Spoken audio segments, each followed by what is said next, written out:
You know that feeling, right?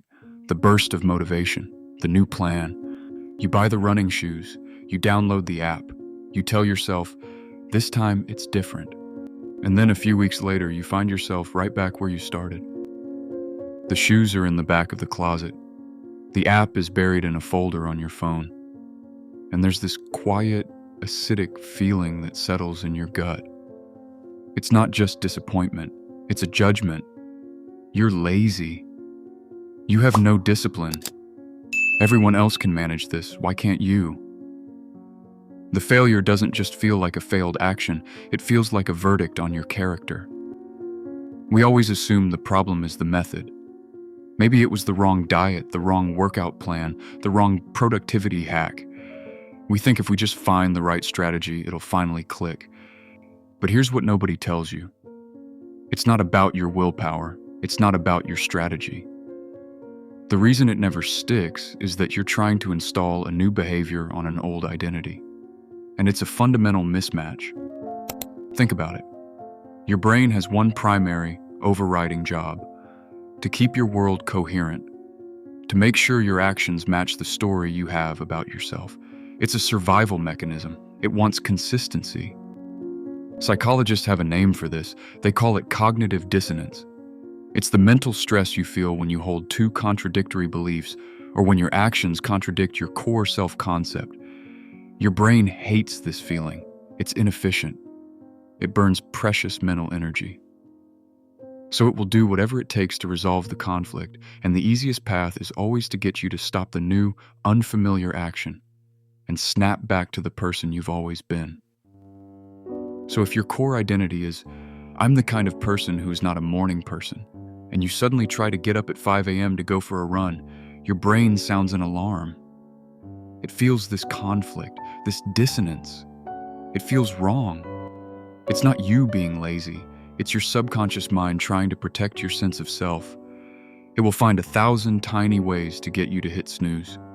It'll say, you're too tired. One day off won't hurt. This isn't really you. It wants to resolve the conflict and get back to the familiar story. But here's the really tricky part. Your old identity isn't just a story. It has a secret payoff. It gives you something.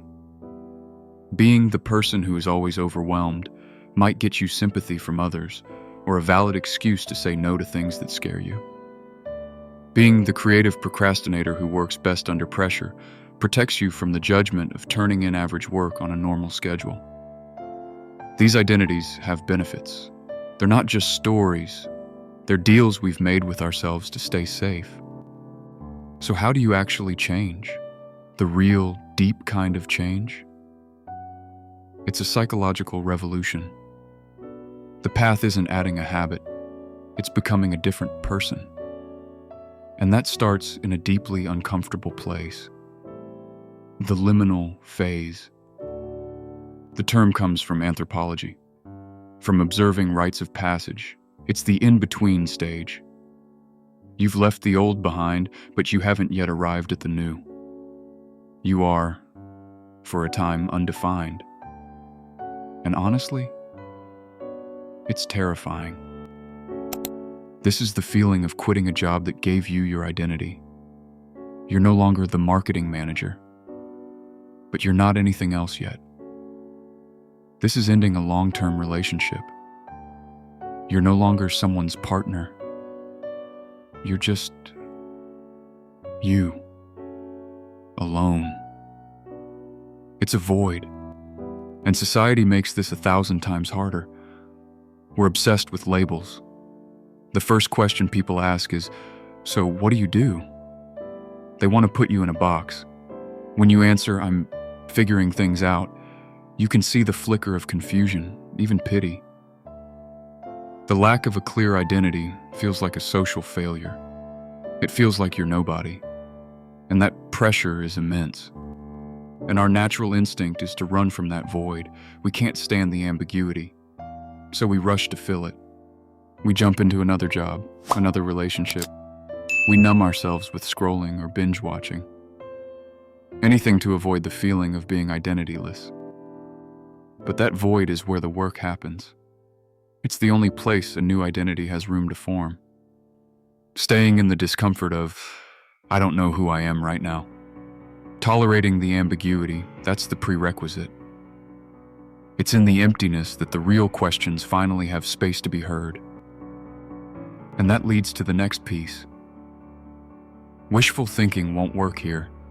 The price of entry is a kind of brutal honesty, a willingness to look at the old identity and understand why it existed in the first place. That lazy person you want to get rid of?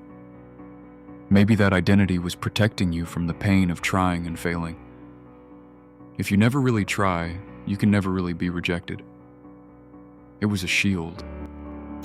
The unhealthy person who overeats? Maybe that behavior was the only coping mechanism you had for stress or loneliness. It wasn't a moral failing. It was a survival strategy that worked for a time. Or think about the dependable one, the people pleaser, the person who can't say no. That identity feels exhausting, but what does it protect you from? The fear of being disliked, the terror of conflict, the possibility of being seen as selfish. Saying yes to everything, even when it hurts you, is a survival strategy to avoid abandonment.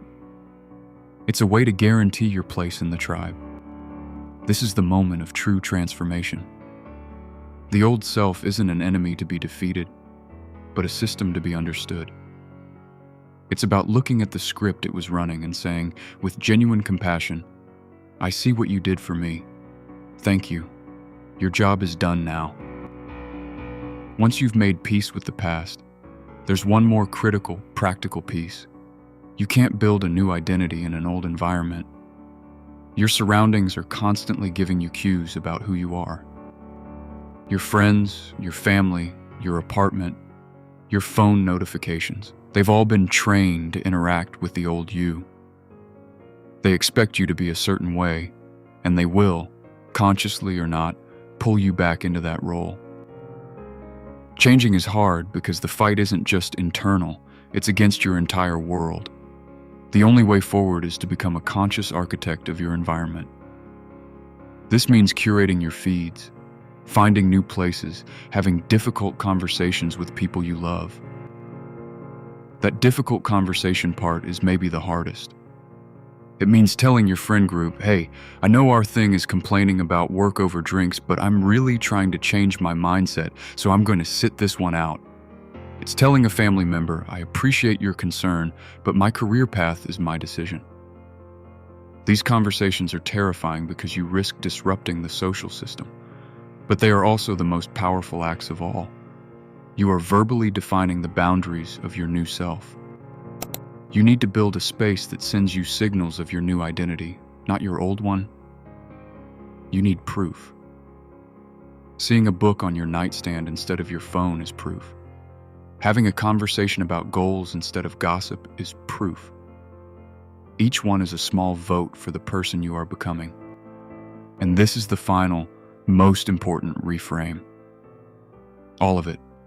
The discomfort, the confusion of being lost, the frustration of feeling like an imposter registers in your body as failure, as a sign you're doing it wrong.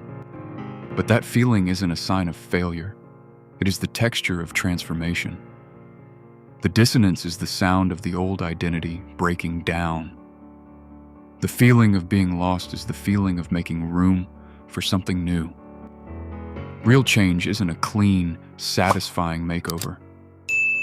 It's a death and a rebirth. It's messy and it hurts a little. But if you're feeling disoriented, if you feel like you don't recognize yourself some days, congratulations. You're probably on the right track. The goal isn't to force a new self into existence overnight. It's simply to allow the old one to fall away and to patiently wait to see who you are in its absence.